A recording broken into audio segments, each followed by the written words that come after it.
What I'm about to tell you is going to make you very uncomfortable. We're not heading into a regular recession. We're not facing a typical market correction. What's building right now in our economy is a perfect storm that's almost identical to what happened in the months leading up to October 1929. And just like then, almost nobody sees it coming. I've been studying financial markets for over 40 years. I've lived through multiple crashes, recessions, and market meltdowns, but I've never seen a setup quite like what we're witnessing right now. The parallels to 1929 are so striking, so precise, that it's actually frightening. And the fact that nobody in mainstream media is talking about this makes it even more dangerous. Let me be crystal clear about something before I dive into this warning. I'm not some doom and gloom prophet trying to scare you for clicks. I'm a successful businessman who's built significant wealth by recognizing patterns before they become obvious to everyone else. And the pattern I'm seeing right now is the exact same pattern that preceded the greatest financial catastrophe in modern history. In 1929, nobody saw the crash coming either. The newspapers were full of stories about permanent prosperity and new economic paradigms. Experts proclaimed that boom and bust cycles were a thing of the past. Sound familiar? Because that's exactly what we're hearing today. The same overconfidence, the same dangerous delusions, the same willful blindness to obvious warning signs. But here's what makes this situation even more dangerous than 1929. Back then, the economy was much simpler. Most people didn't own stocks. Consumer debt was minimal. Government spending was a tiny fraction of what it is today. The financial system wasn't interconnected globally the way it is now. When the crash came, it was devastating, but it was contained to certain sectors and certain regions. Today, everyone owns stocks through their retirement accounts. Consumer debt is at historic levels. Government debt is completely out of control. The global financial system is so interconnected that a crisis in one country immediately spreads everywhere else. When this crash comes, and it is coming, there will be nowhere to hide. If you're serious about protecting your wealth and your family's future, you need to subscribe to this channel right now and hit that notification bell. Because what I'm going to reveal in this video could be the difference between surviving what's coming and losing everything you've worked your entire life to build. Let me start with the first and most obvious parallel between then and now. Extreme wealth inequality combined with speculative mania. In the 1920s, the gap between rich and poor reached levels not seen since the Gilded Age. Sound familiar? Today, wealth inequality is actually worse than it was in 1929. But here's the part that's really dangerous. Just like in the 1920s, everyone thinks they can get rich quick in the stock market. Back then, it was margin buying and stock speculation. Today, it's day trading, options gambling, meme stocks, and cryptocurrency speculation. The players are different, but the psychology is identical. In 1929, ordinary people were quitting their jobs to become full-time stock traders. Shoeshine boys were giving stock tips to wealthy businessmen. Everyone believed they had discovered the secret to easy money. Does any of this sound familiar? Because it should. We're seeing the exact same behavior today, just with different technology. The second parallel is even more terrifying: massive debt accumulation at every level of the economy. In the 1920s, corporations loaded up on debt to fund expansion and stock buybacks. Consumers borrowed money to buy stocks and luxury goods they couldn't afford. Banks made increasingly risky loans because they thought prosperity would last forever. Today, corporate debt is at record levels. Consumer debt is higher than it's ever been. Credit card balances are exploding. Auto loans are being stretched to 7 and 8 years. Student debt is crushing an entire generation, and banks are making the same stupid mistakes they always make when they think the good times will never end. But government debt is the real killer this time. In 1929, federal debt was tiny compared to the size of the economy. Today, we're approaching debt levels that historically have led to currency collapses and economic chaos. The government is spending money it doesn't have on programs it can't afford, and they're paying for it by printing money and borrowing from future generations. The third parallel is what economists call asset price inflation disconnected from economic fundamentals. In the 1920s, stock prices rose far faster than corporate earnings or economic growth. Price-to-earnings ratios reached levels that made no mathematical sense. People justified crazy valuations by claiming that old rules didn't apply anymore. Sound familiar? Because we're seeing exactly the same thing today. Stock prices have risen far faster than actual business performance. Companies with no profits are valued in the billions. People are paying ridiculous prices for assets because they believe that somehow this time is different, but it's not different. It's never different. When asset prices get disconnected from underlying value for long enough, reality eventually reasserts itself. And when it does, the correction is always brutal because everyone realizes they've been living in a fantasy. The fourth parallel is the most dangerous of all: central bank policy that creates artificial prosperity while building systemic risk. In the 1920s, the Federal Reserve kept interest rates too low for too long. This encouraged speculation and debt accumulation. When they finally raised rates to fight inflation, it popped the entire bubble. Today, the Federal Reserve has created the biggest asset bubble in history by keeping interest rates near zero for over a decade. They printed trillions of dollars and pumped it directly into the financial system. They've created artificial demand for stocks, bonds, and real estate that has nothing to do with underlying economic value.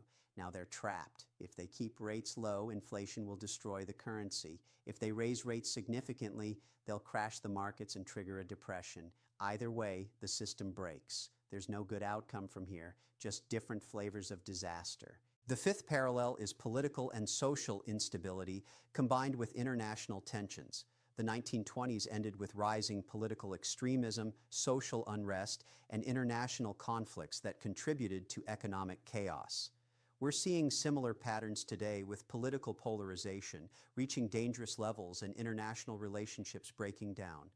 When economic systems are under stress, political systems become unstable. When people lose their savings and their jobs, they look for someone to blame. This creates a feedback loop where economic problems cause political problems, which then make economic problems worse. The sixth parallel is technological disruption that eliminates jobs faster than new ones are created.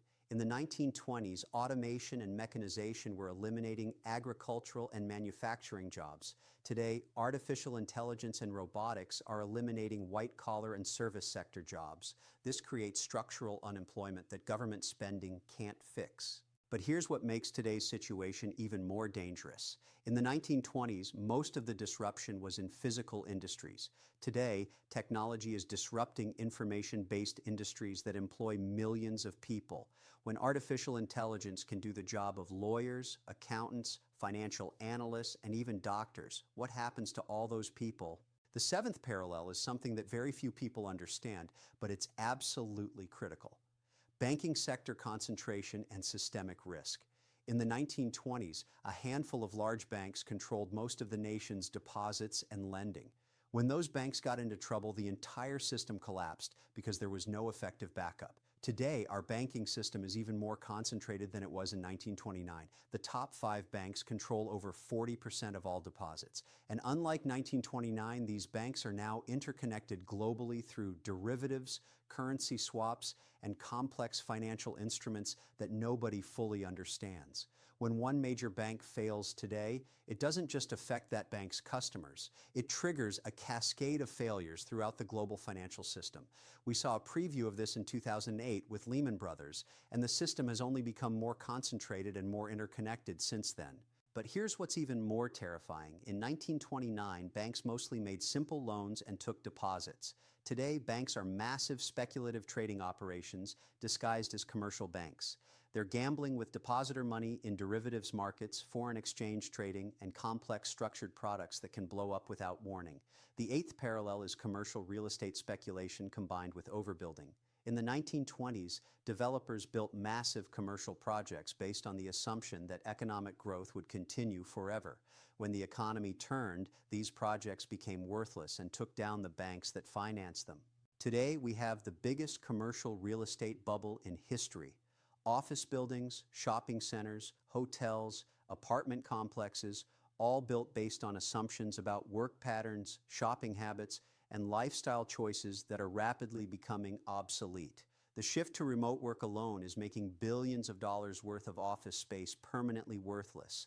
And just like in the 1920s, banks are heavily exposed to commercial real estate lending. When these properties start defaulting, which is already happening, it's going to create massive losses throughout the banking system. Regional banks are particularly vulnerable because they hold a disproportionate amount of commercial real estate loans. The ninth parallel is currency instability and international monetary chaos. In the 1920s, countries were still trying to maintain gold standard relationships while printing money to finance government spending. This created tensions that eventually contributed to the collapse of international trade and monetary systems. Today, we have a global monetary system based on nothing but confidence in government promises. The dollar is the world's reserve currency, but other countries are actively working to replace it. China, Russia, and other major economies are creating alternative payment systems and moving away from dollar-denominated trade. When the dollar loses its reserve currency status, and it will, everything changes overnight. Import prices explode, interest rates spike, government borrowing costs become unsustainable, and Americans discover that their currency isn't worth what they thought it was. The 10th parallel, and this one gives me chills, is the complete disconnect between market prices and economic reality.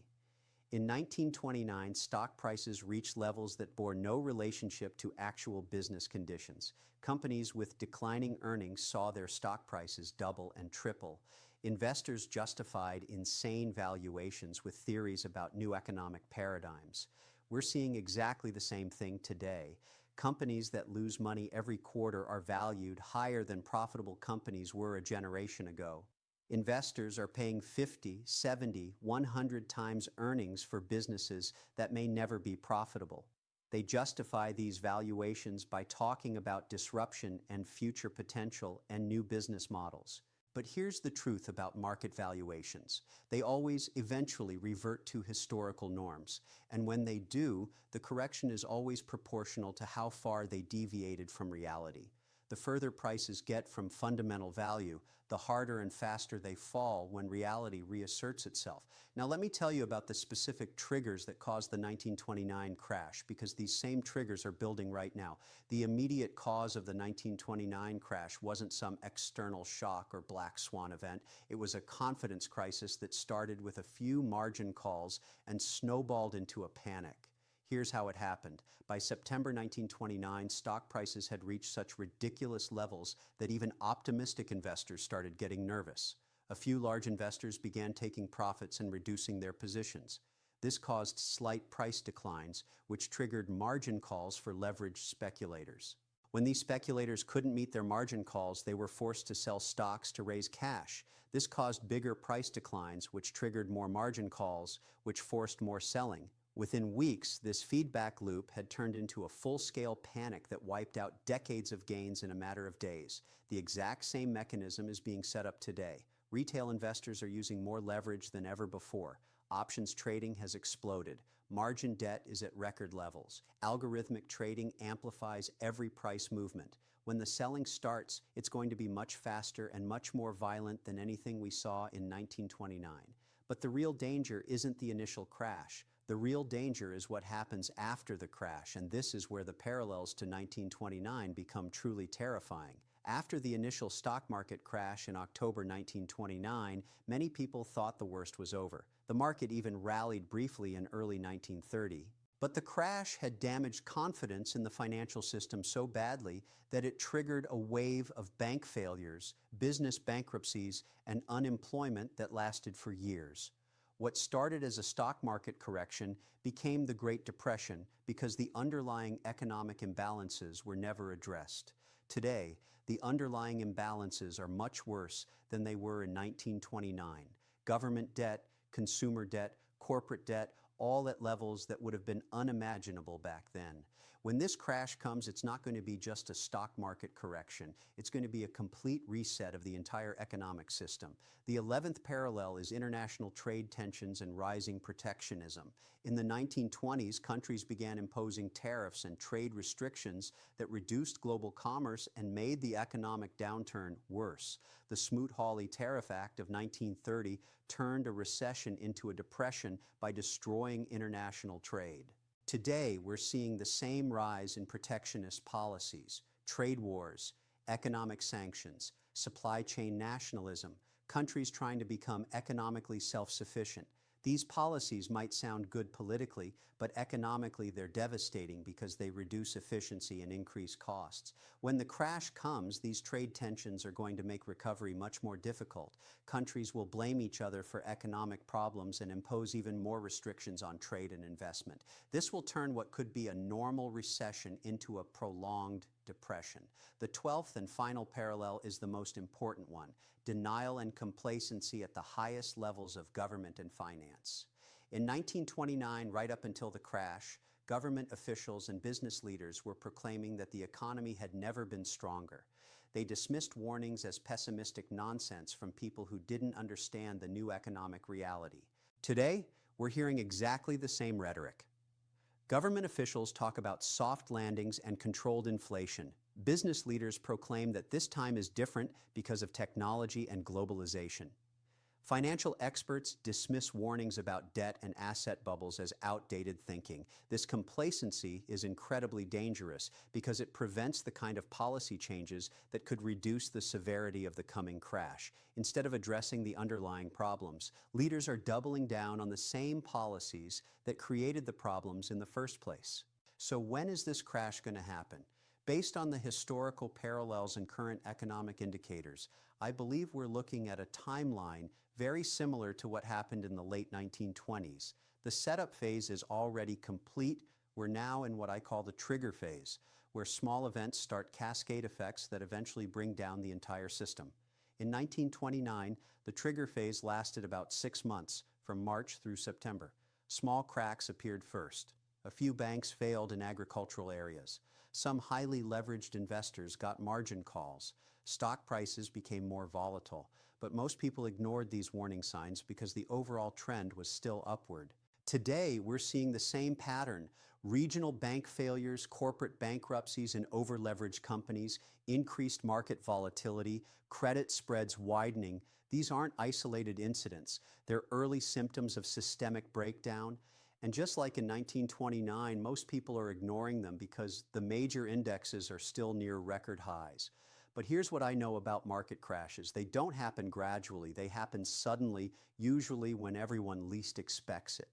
The 1929 crash occurred during what was supposed to be the strongest part of the economic cycle. Most investors were optimistic about the future right up until the day their portfolios got destroyed. Based on current conditions, I expect the crash to begin sometime between now and the middle of next year. It could be triggered by a bank failure, a corporate bankruptcy, a geopolitical event, or something completely unexpected, but the trigger doesn't really matter. When a system is this unstable, anything can set off the avalanche. And when it comes, it's going to be much worse than 1929 for several reasons. First, the leverage in the system today is exponentially higher. In 1929, total debt in the economy was manageable. Today, we have government debt, corporate debt, consumer debt, and financial sector debt, all at levels that are mathematically unsustainable. Second, the interconnectedness of global markets means that problems spread much faster than they did in 1929. A bank failure in one country can trigger margin calls and force selling around the world within hours. High-frequency trading and algorithmic systems amplify every price movement, turning small declines into massive crashes. Third, the policy tools that governments used to eventually end the Great Depression aren't available anymore. Interest rates are already near zero, so central banks can't cut them significantly. Government debt is already so high that massive spending programs would trigger currency crises. The ammunition has already been used. But here's the most important difference between then and now. In 1929, most Americans didn't own stocks directly. The crash affected wealthy investors and some businesses, but ordinary people were initially insulated. Today, everyone owns stocks through their retirement accounts. When the market crashes, it's going to wipe out the retirement savings of tens of millions of people simultaneously. Now, let me tell you exactly how to protect yourself and your family from what's coming. First, you need to understand that traditional diversification won't save you. In 1929, even conservative investors lost money because the entire financial system collapsed. Stocks, bonds, real estate, commodities, everything fell together. The only assets that maintained their value were cash, precious metals, and essential real assets like farmland and productive businesses. Today, you need the same types of protection but adapted to modern conditions. Here's my specific protection plan. First, build massive cash reserves, but not in regular bank accounts. Spread your cash across different institutions, different types of accounts, different currencies if possible. Consider treasury bills, money market funds, and even physical cash in safe deposit boxes. Second, buy physical precious metals, not paper substitutes. Gold and silver have maintained their value through every financial crisis in history, but buy physical metals that you can actually possession, not ETFs or certificates that might not be redeemable during a crisis. Third, invest in essential businesses that provide goods and services people need regardless of economic conditions. Utilities, food production, healthcare, waste management, basic telecommunications. These businesses might see their stock prices fall during a crash, but their underlying value remains intact. Fourth, get out of debt completely. In a deflationary crash, debt becomes more expensive in real terms because incomes and asset values fall while debt payments remain the same. People who are heavily indebted get wiped out even faster than people who are just invested in risky assets. Fifth, develop alternative income sources that aren't dependent on the financial system. Skills, knowledge, physical assets that can generate income even if traditional markets collapse. This might mean learning practical skills, building local business relationships, or investing in real productive assets. Sixth, prepare for extended economic disruption. In the 1930s, the Depression lasted for almost a decade. This crash could last even longer because the underlying imbalances are more severe and the policy options are more limited. You need to be prepared to live with reduced income and limited access to credit for years, not months. Seventh, position yourself to benefit from the recovery when it eventually comes. Every major financial crisis creates enormous opportunities for people who have cash and courage when everyone else is panicking. The fortunes made during the 1930s by buying assets at Depression prices lasted for generations. But timing is critical. You need to complete these preparations before the crash begins, not after. Once the panic starts, it will be too late to get out of risky positions, too late to build cash reserves, too late to reduce debt levels. The time to act is now, while markets are still functioning normally. I know this all sounds extreme. I know it goes against everything you're hearing from mainstream financial advisors and government officials. But remember, those same people were giving the same reassuring advice right up until October 1929. They were wrong then, and they're wrong now. The difference is that I've actually studied what happened in previous crashes, and I understand how these systems really work. Most financial advisors have only worked during the long bull market that began in 1982. They've never seen a real crash. They have no idea what's coming. Here's what you need to understand about crashes like this. They don't just destroy wealth. They transfer wealth from people who were unprepared to people who saw it coming and positioned themselves correctly. Every crash creates enormous opportunities for those who are ready. In the 1930s, people who had cash were able to buy real estate for pennies on the dollar. Stocks of great companies traded for a fraction of their actual value. Entire businesses were sold for less than their liquidation value. These opportunities created some of the greatest fortunes in American history. The same thing is going to happen in the coming crash. Assets that are overpriced today will be available at incredible discounts. Businesses will be sold for fractions of their real value. Real estate will trade for less than construction costs. But only people who prepare in advance will be able to take advantage of these opportunities. Don't be one of the people who gets wiped out because they refuse to believe it could happen again. Don't be one of the people who loses everything because they thought this time was different. History doesn't repeat exactly, but it rhymes, and the rhyme scheme we're seeing now is identical to 1929. If this video has opened your eyes to what's really happening, if you're ready to stop believing comfortable lies and start preparing for uncomfortable reality, then you need to share this message with everyone you care about. Hit that like button to help this video reach more people. Subscribe to this channel and hit the notification bell because I'm going to keep bringing you the truth that nobody else wants to tell you. Leave a comment below and let me know what steps you're taking to protect yourself and your family. Are you building cash reserves? Are you reducing debt? Are you buying precious metals? The people who take action now are going to be the survivors and the winners when this crisis hits. Remember, crashes like this happen roughly once every century. Most people live their entire lives without experiencing one, but when they do happen, they reshape society for generations. The choices you make in the next few months are going to determine which side of that reshaping you end up on. Don't say nobody warned you. The warning is right here, right now. The question is whether you're going to listen and act, or whether you're going to hope for the best and pray that somehow this time really is different. I know what my money is on. The only question is what you're going to do with yours.